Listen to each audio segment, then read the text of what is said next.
안녕하세요. 빌딩브로스의 오승민 상무. 이경진 이사입니다. 오늘은 강남구 논영동 학동역 초역 사건에 위치한 매각 사례를 소개해 드리겠습니다. 이번 사례는 100억 초반대 예산으로 강남 내 입지 좋은 매물을 찾고 계신 투자자분들께 좋은 참고가 될 만한 사례라고 생각합니다. 먼저 물건 개요부터 살펴보겠습니다. 해당 건물은 서울시 강남구 논현동에 위치해 있었고요. 학동역 7호선 7번 출구에서 100m 거리에 역세권 코너 건물이라는 점이 이 건물의 가장 큰 장점 중에 하나입니다. 용도 지역은 제3종 일반 주거 지역, 토지 면적은 86평, 연면적은 232평, 지하 1층부터 지상 4층 규모로 준공연도는 1995년도였습니다. 매각 금액은 125억이었고요. 해당 금액 기준 토지 평당가액은 1억 4,500만 원이었습니다. 다음은 입지 분석입니다. 본물건은 12m, 4m 도로가 만나는 코너에 위치해 있었습니다. 이면에 자리하고 있지만 전면도로 폭이 넓어 가시성과 접근성이 모두 우수했고 차량 진입이나 보행 동선이 자연스럽게 연결되는 구조였습니다. 주변 상권은 학동로 대로변과 이면으로 구분되는데 이 일대는 논영역과 학동역을 잇는 학동역 대로변이 가구거리로 형성이 되어 있고 대로에는 유명 가구 브랜드 매장과 프랜차이즈 매장이 자리하고 있어 평일과 주말 모두 꾸준한 유동이 이어지는 지역입니다. 또한 대로변의 업종 특성상 인근에는 인테리어 자재 관련 업체들도 일부 분포해 있었고 다만 본물건이 위치한 라인은 자재거리 중심보다는 사무실 수요가 강한 구역으로 전반적으로 오피스 중심의 임차 구성이 형성되어 있습니다. 이제 매각 당시에 임대 내역을 통해서 명도 상황을 좀 살펴보겠습니다. 해당 물건은 매입 후에 대수선을 통해 밸류업을 해야 하는 물건으로 임차인 명도 계획이 핵심 변수였습니다.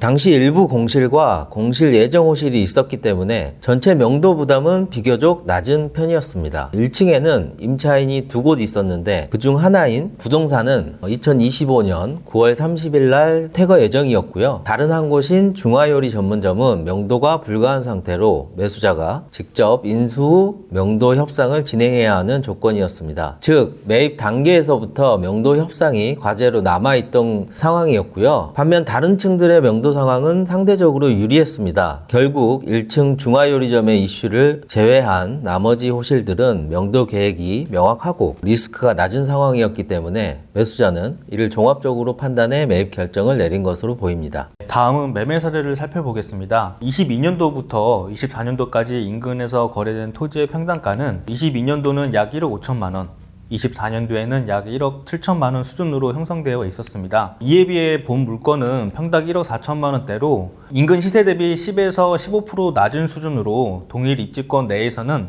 상대적으로 가격 경쟁력이 높았던 물건으로 평가됩니다. 이어서 현재 진행 중인 인근 매물들의 시세 흐름을 살펴보겠습니다. 같은 도로를 접한 주변 매물들의 평균가는 대체로 1억 원대 후반에서 2억 원 초반까지 형성되어 있습니다. 이런 시장 상황을 감안했을 때 이번 매각건은 시세 대비 합리적인 수준에서 거래가 이루어진 사례로 볼 수 있습니다. 특히 매입가가 낮았던 만큼 향후 리모델링이나 증축을 통한 밸류 없이 최종 자산가치 상승폭이 클 것으로 예상되는 상황입니다. 다음은 주변 임대 시세 분석입니다. 이 부분은 중축 이후 예상 임대료를 산정할 때 가장 중요한 근거 자료가 되는데 현재 주변 건물들의 통임대 기준 NI는 평균적으로 평당 14만 원에서 18만 원 수준으로 형성되어 있습니다. 층별로 구분해서 보면 지하 1층은 약 13만 원, 1층은 20만 원, 최대 25만 원까지 형성이 되어 있고 2층 이상의 기준층은 9만 원에서 10만 원 정도 수준입니다. 즉 이 구역은 1층 상업 수요가 높고 상층부에는 사무실 중심의 안정적인 임대 시장으로 층별 임대료 격차가 뚜렷하게 구분되는 지역이라고 할 수 있습니다. 그럼 이제 중축 및 대수선 계획에 대해 살펴보겠습니다. 기존 건물은 지상 4층 규모였는데요. 이번 계획에서는 두 개 층을 수직 증축해 지상 6층 건물로 확장하는 방향이었습니다. 이를 통해 연면적은 기존 230평대에서 290평 정도로 약 10평 정도 증가가 됐고요. 용적률은 195%에서 265%로 상승하게 됩니다. 즉 중축을 통해 임대 가능 면적을 극대화한 구조였습니다. 또한 1층 일부 면적을 줄이는 대신 자주식 주차장을 한 대 추가 확보하여 기존 5대에서 총 6대 주차가 가능한 설계로 개선했습니다. 여기에 승강기 한 대 신설과 함께 가시성과 인지도를 높이는 인면 디자인 변경까지 포함되어 있었습니다. 이번에는 대수선 후 예상 수익률을 살펴보겠습니다. 공사비는 연면적 기준 평당 800만 원을 적용했고 이에 따라 총 건축비는 약 24억 원, 총 투자 금액은 약 149억 원으로 산정되었습니다. 임대 형태별로 예상 수익률을 보면 개별 임대 시 주변 시세를 반영해 지하는 평당 9만 원, 1층은 24만 원, 상부층은 10만 원으로 적용했을 때 예상 수익률은 약 3.5% 수준으로 분석되었습니다. 통임대 시 기준 평균 16만 원을 적용할 경우에는 예상 수익률은 약 4% 초반대로 산정이 됩니다. 즉 통임대 기준 4%대 수익률은 강남 제3종 일반주거지역 내 코너 입지 건물 기준으로 높은 편이며 대수선을 통한 수익성과 가치 상승 효과가 명확히 입증된 사례였습니다.